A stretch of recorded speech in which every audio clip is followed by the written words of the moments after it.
La mujer que ves en pantalla es Nadia Janet Peraza y nunca imaginó que una persona cercana a ella sería capaz de hacerla partes y abandonar su cuerpo como si fuese una bolsa de basura. Aquí te cuento su verdadera historia y su reciente desenlace en 2026. En febrero de 2024, en esa quietud pegajosa de un barrio popular de San Rafael de Heredia, una joven madre de 21 años se despidió de su hija con un beso en la frente y se quedó de pie en la puerta, mirando cómo su pareja se alejaba. Nadia Janet Peraza Espinosa era una mujer que cuidaba con devoción a su niña de 3 años y se esforzaba en su trabajo. También era una hija, una hermana y una amiga. Las personas que la conocían la describen como honesta, trabajadora y de valores firmes. Sin embargo, dentro de su casa se gestaba un ciclo de violencia del que muchos sabían y pocos intervinieron. En esas primeras horas de la mañana, cuando el sol aún no se asomaba, Nadia dejó de comunicarse con su familia. No fue hasta el 1 de marzo de 2024 que sus allegados presentaron la denuncia de su desaparición. Durante esos días intermedios, los mensajes que llegaban desde su celular aseguraban que estaba bien y que necesitaba tiempo, pero pronto se supo que esos textos no provenían de ella. Su expareja Jeremy Mauricio Busano Paisano utilizó el teléfono, las redes sociales y las cuentas bancarias de la joven para suplantar y desviar la investigación. La simulación de la vida de Nadia prolongó el silencio mientras, en la oscuridad, se ocultaba algo indescriptible. La trama adquirió un tono de pesadilla el 17 de mayo de 2024, cuando agentes del organismo de investigación judicial hallaron restos humanos en avanzado estado de descomposición dentro de una refrigeradora en San Pablo de Heredia. El hallazgo ocurrió casi por accidente. Uno de los agentes abrió el electrodoméstico abandonado en el jardín de una vivienda y una pestilencia insoportable salió de sus entrañas. Las partes de un cuerpo desmembrado estaban envueltas en bolsas y envases, cuidadosamente escondidas para borrar rastros. Las autoridades confirmaron días después, mediante tatuajes distintivos y análisis forenses, que los restos correspondían a Nadia. Pero antes de iniciar con el video, quiero enviar un saludo muy especial y cósmico a Andrea Arispe, que me escribió: gracias, hola T, soy de Uruguay.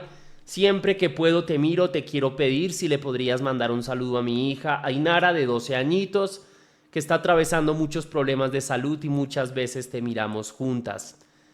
Pues muchísimas gracias a ti por escribirme, por ese mensaje tan bonito. Quiero no solamente enviarle un mensaje a tu hija Ainara, sino extenderle un abrazo de oso, un abrazo sanador, esperando que todo mejore. Siempre saldrá el sol. Hay una canción muy bonita de una de mis bandas favoritas que se llama Cinderella, y hay una de sus letras, de sus canciones, que dice que el sol siempre brilla a través de la lluvia, ¿no? Entonces quiero que entiendas eso. Aunque estés pasando por un momento difícil, mañana será un mejor día y habrá luz en tu vida. Así que mejórate, te envío un fuerte abrazo y muchas gracias por verme las dos. Un beso muy grande. También quiero saludar a Sara Moreno, que me escribió: hola Tess, gracias por tus videos, me encantan, los escucho siempre en el trabajo, con auriculares, pero sin verlo. Amo tus finales porque siempre das un mensaje tan profundo que no se iguala con otros videos. Saludos de Argentina. Ok, pues muchísimas gracias, Sara, por verme. Lo importante es escuchar, es extender el mensaje. El medio es el mensaje, decía uno de los grandes teóricos de la comunicación. Entonces, para mí es importante que escuches lo que te estoy diciendo. Te envío un fuerte abrazo, te deseo lo mejor en tu trabajo, en tu vida y en tu familia. Te envío un fuerte abrazo nuevamente y nada, emocionado de que estés aquí. Y recuerda que si tú quieres ser saludado para un próximo video, lo puedes hacer de dos formas distintas. La primera es con el botón de super gracias, que se ubica allá abajo justo al lado del botón compartir, o también vía PayPal, ya que tienes el link en la descripción de este video. Sabes que si lo haces recibirás un agradecimiento personalizado y un saludo de mi parte para un próximo video. Y sin más, continuemos con el caso.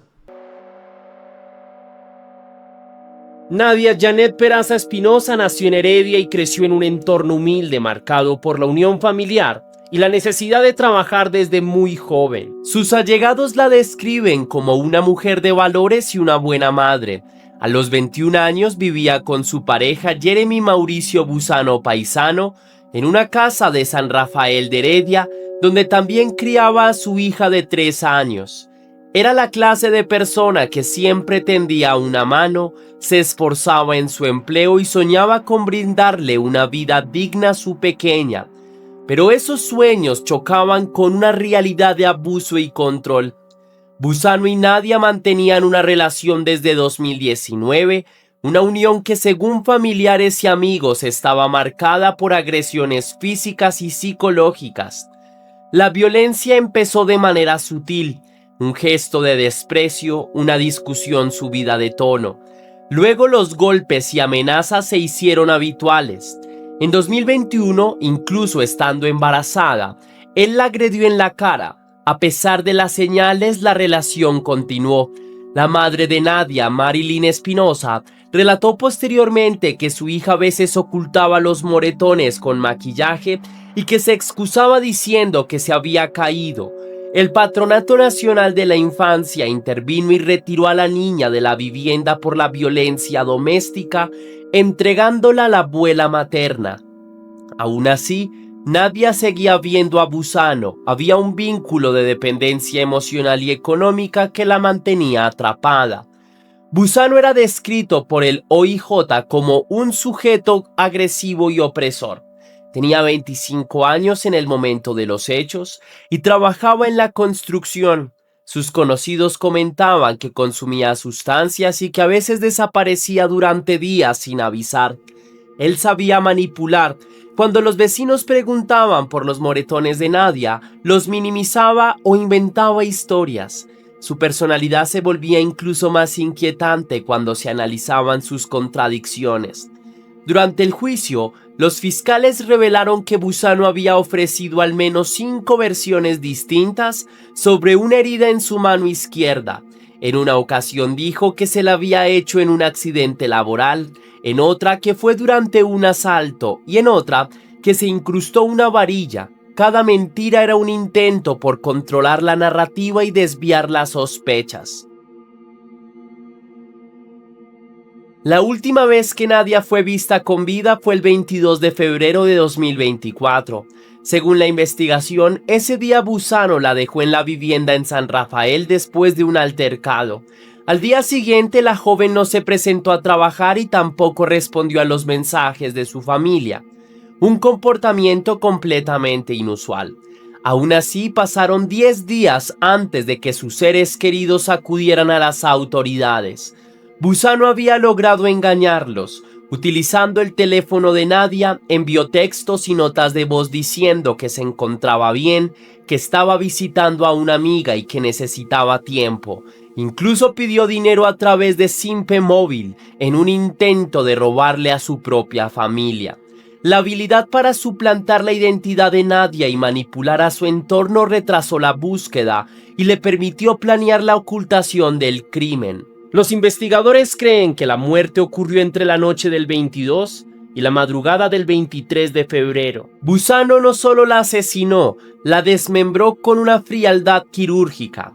Luego, durante semanas, cortó su cuerpo y lo guardó en frascos de suavizante de ropa, mayonesa y leche. Colocó la cabeza en un bolso azul, envolvió huesos en ropa de mujer y ocultó otras partes en un cafetal cercano. Conservó la mayor parte de los restos en una refrigeradora como si se tratara de un inventario macabro. Emily Lozano González, la médica forense que participó en el caso, declaró que en sus 18 años de carrera nunca había visto algo similar. La crueldad y el método con el que se deshizo del cuerpo han sido descritos como inéditos en la historia criminal de Costa Rica. Mientras tanto, la comunidad seguía con sus rutinas. Nadie imaginaba que detrás de las paredes de la casa, en Bajo los Molinos, se ocultaba un crimen que desafiaría los límites de la comprensión.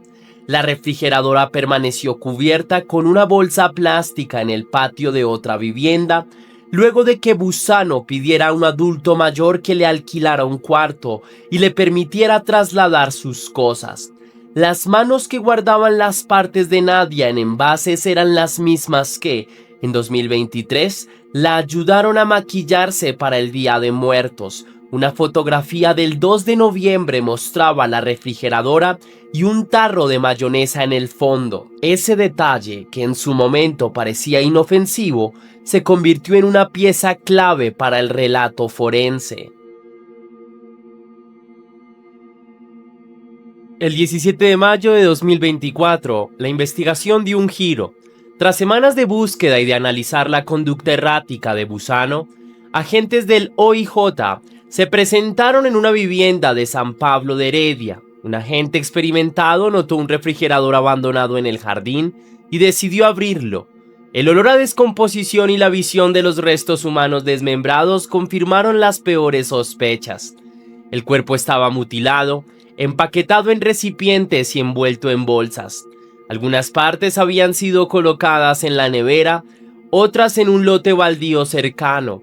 Por el estado avanzado de descomposición, los restos fueron remitidos de inmediato al complejo de ciencias forenses para análisis de ADN. La noticia del hallazgo se difundió rápidamente y desató indignación. Vecinos de Heredia se acercaron al lugar para presenciar el trabajo de los peritos y expresaron su dolor. Amigos y familiares de Nadia lloraban desconsolados. Algunos recordaban haber escuchado golpes y gritos en la casa semanas atrás, pero nunca imaginaron la magnitud de lo que ocurría. El OIJ confirmó posteriormente que había encontrado más restos en un cafetal a 50 metros de la vivienda, lo que sugería que el agresor intentó dispersar el cuerpo para evitar su identificación. El 20 de mayo, mediante tatuajes y pruebas odontológicas, se confirmó preliminarmente que los restos eran de Nadia. 11 días después, el 31 de mayo, las autoridades lo corroboraron de forma oficial. El hallazgo en la refrigeradora no solo reveló un crimen atroz, también exhibió la fragilidad de los mecanismos de protección de las mujeres en Costa Rica. ¿Cómo era posible que una joven desapareciera y que durante 3 meses nadie revisara el interior de un refrigerador abandonado? ¿Por qué las señales de violencia no fueron suficientes para activar protocolos efectivos? La respuesta se encuentra en la combinación de indiferencia social, agresores manipuladores y la falta de coordinación institucional.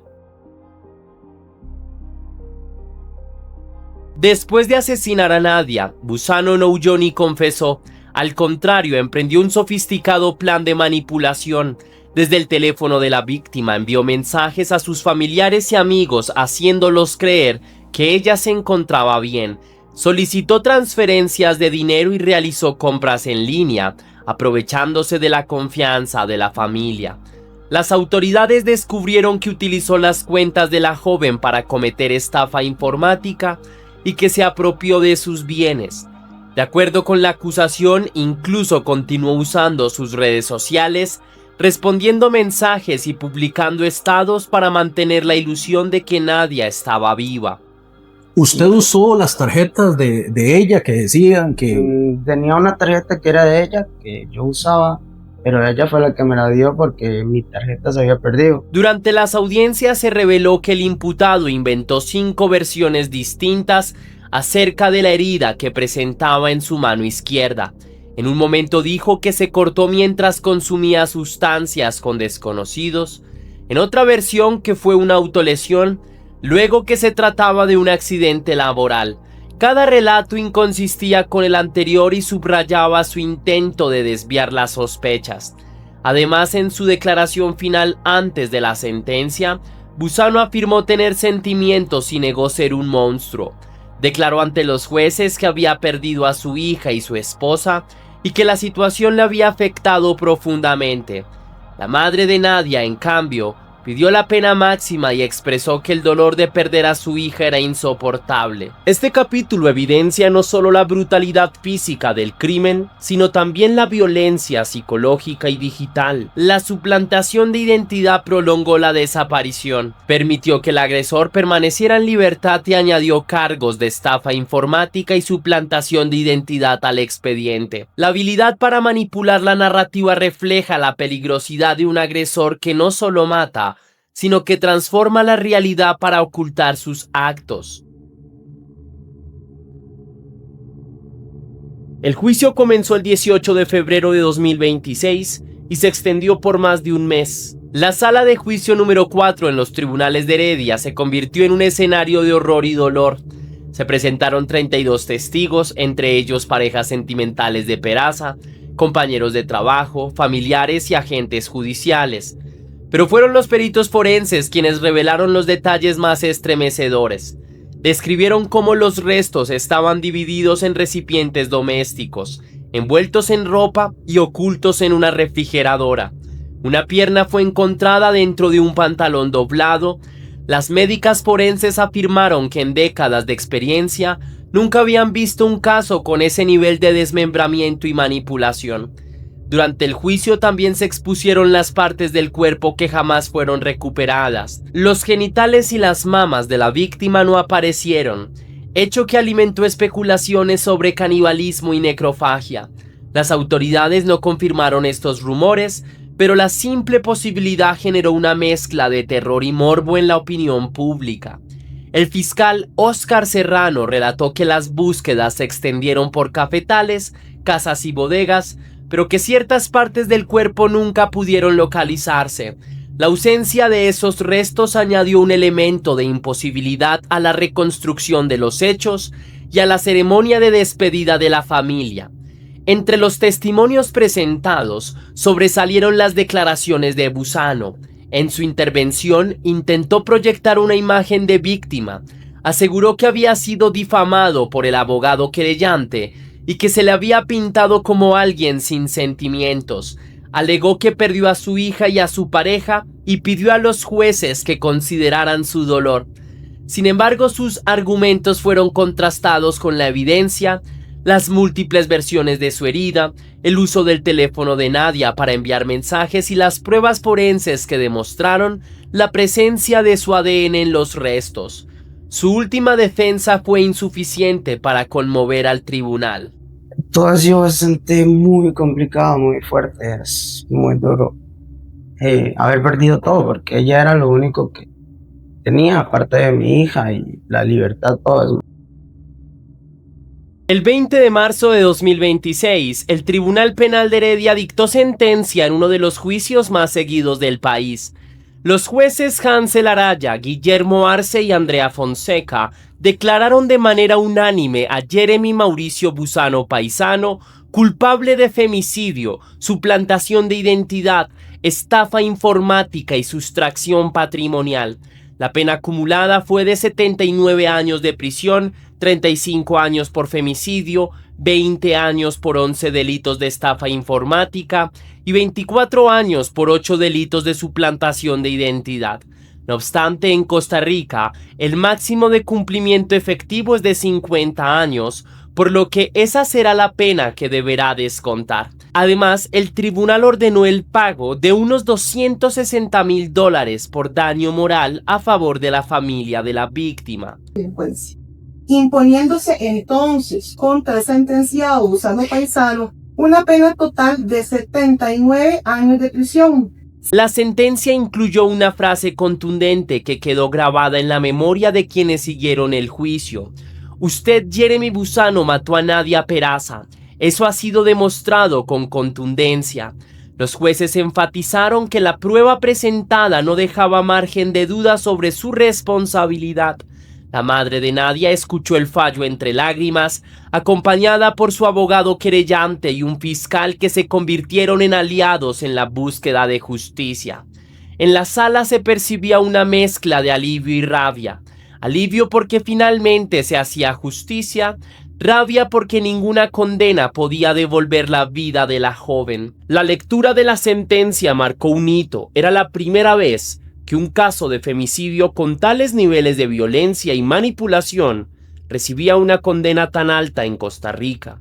Los medios de comunicación se hicieron eco de la decisión, destacando que el tribunal había aplicado la pena máxima permitida y que el fallo incluía la reparación económica a la familia. Sin embargo, la sensación de impunidad no se disipó. La madre de Nadia recordó que la muerte de su hija pudo haberse evitado si las instituciones hubieran actuado con rapidez y si las señales de violencia hubieran sido tomadas en serio. Tras el descubrimiento del crimen, se desataron protestas y movilizaciones en todo Costa Rica.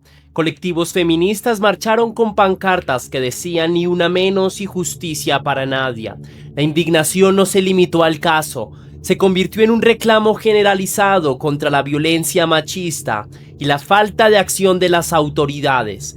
Al interior del país, las organizaciones de mujeres exigieron la creación de protocolos que obligaran a las instituciones a investigar de manera inmediata las desapariciones y a proteger a las víctimas de violencia doméstica. Las audiencias judiciales, transmitidas por medios y cubiertas en redes sociales, generaron un debate público sobre el papel del sistema judicial y la cobertura mediática. Algunos criticaron el morbo con el que se hablaba de los detalles del desmembramiento, mientras otros destacaron la importancia de conocer la verdad para dimensionar la gravedad del delito. La frase del abogado querellante, que calificó a Busano como un monstruo y rechazó sus intentos de humanizarse, resonó en foros y programas de opinión. La madre de Nadia se convirtió en una voz visible de la lucha contra la violencia feminicida. Su dolor se transformó en un llamado a la acción que no dejó indiferente a nadie. Además de las protestas, se presentaron propuestas legislativas para endurecer las penas por femicidio, mejorar la coordinación entre instituciones y crear sistemas de alerta temprana. También se discutió la necesidad de campañas de sensibilización que cuestionen la normalización de la violencia doméstica. Algunos activistas señalaron la importancia de abordar la masculinidad tóxica y de ofrecer programas de rehabilitación para agresores, así como de facilitar la independencia económica de las mujeres para que puedan salir de relaciones violentas. El eco del horror que conmocionó a Costa Rica resonó poco tiempo después en otro punto del continente, pero esta vez el escenario era Norfolk, Virginia. Una cocina común en un apartamento estadounidense se convirtió en el lugar donde las autoridades hallaron el 5 de febrero de 2026 el cuerpo sin vida de Lina María Guerra Echavarría, una colombiana de 39 años que llevaba semanas desaparecida. La escena resultaba tan absurda y atroz como la de Nadia Peraza. El cadáver estaba escondido dentro de un refrigerador. La mujer había sido reportada como desaparecida por su familia el 16 de enero y la autopsia realizada el 10 de febrero confirmó que se trataba de un homicidio. La comunidad internacional quedó perpleja al descubrir que el responsable del asesinato era su propio esposo, un reservista de la Marina estadounidense llamado David Varela. Lina había emigrado a Estados Unidos buscando mejores oportunidades. La relación con su esposo, sin embargo, estaba marcada por el control y el maltrato. Según su cuñada Paola Ramírez, Varela no la dejaba trabajar, tener amigos ni salir sola. Ejercía violencia física y era extremadamente celoso. Aún así, en público aparentaba ser un hombre religioso y pacífico. La familia de Lina describió a la pareja como alguien que desempeñó servicio militar desde 2007 y recibió condecoraciones, pero que en la intimidad se convertía en un verdugo. Esta dualidad recuerda a la de Jeremy Busano de Nadia, hombres que visten la máscara del buen ciudadano mientras en el hogar perpetúan la violencia. Tras la desaparición de Lina, Varela montó una elaborada red de mentiras para encubrir el crimen. Durante las semanas en las que su familia la buscaba, él les aseguró que había sido arrestada por robo y que estaba en prisión. Para hacer creíble su relato, envió fotografías trucadas donde supuestamente la visitaba en la cárcel con uniforme naranja. Las autoridades judiciales desmintieron esas versiones al confirmar que no existían registros de detención ni cargos contra la mujer. Al igual que en el caso de Nadia, el agresor utilizó el teléfono y la tecnología para suplantar a la víctima y engañar a la familia, prolongando el dolor y la incertidumbre. La verdad emergió cuando agentes ejecutaron una orden de allanamiento y abrieron el refrigerador de la cocina. Allí yacía Lina congelada.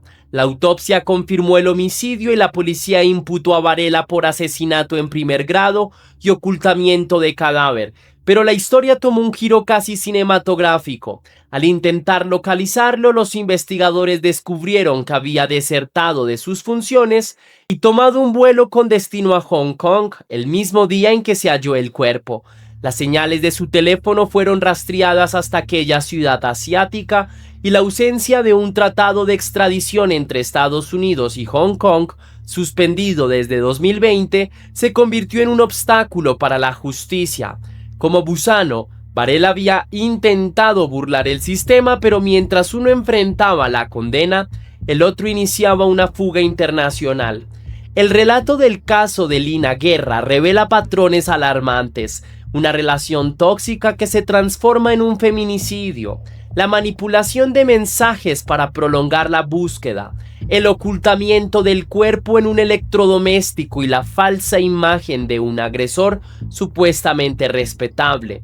También expone los desafíos que surgen cuando el victimario cruza fronteras y se aprovecha de vacíos legales para evadir la justicia. La familia de Lina continúa exigiendo celeridad y cooperación internacional para que el crimen no quede impune. Sus voces, al igual que las de la madre de Nadia, claman por verdad, memoria y justicia. Las similitudes entre ambos casos son inquietantes. En Costa Rica, un hombre desmembró a su pareja y escondió sus restos en una refrigeradora. En Estados Unidos, otro ocultó el cuerpo de su esposa en el congelador y huyó. Ambos utilizaron la tecnología para mentir a los familiares. Ambos ejercían control y violencia sobre las mujeres que decían amar, y ambos confiaban en que el silencio y la impunidad los protegerían. Estas historias, separadas por miles de kilómetros, se unen en una narrativa global de violencia patriarcal. Esta coincidencia nos obliga a mirar más allá de las fronteras y a reconocer que la lucha contra el feminicidio es universal y requiere respuestas coordinadas.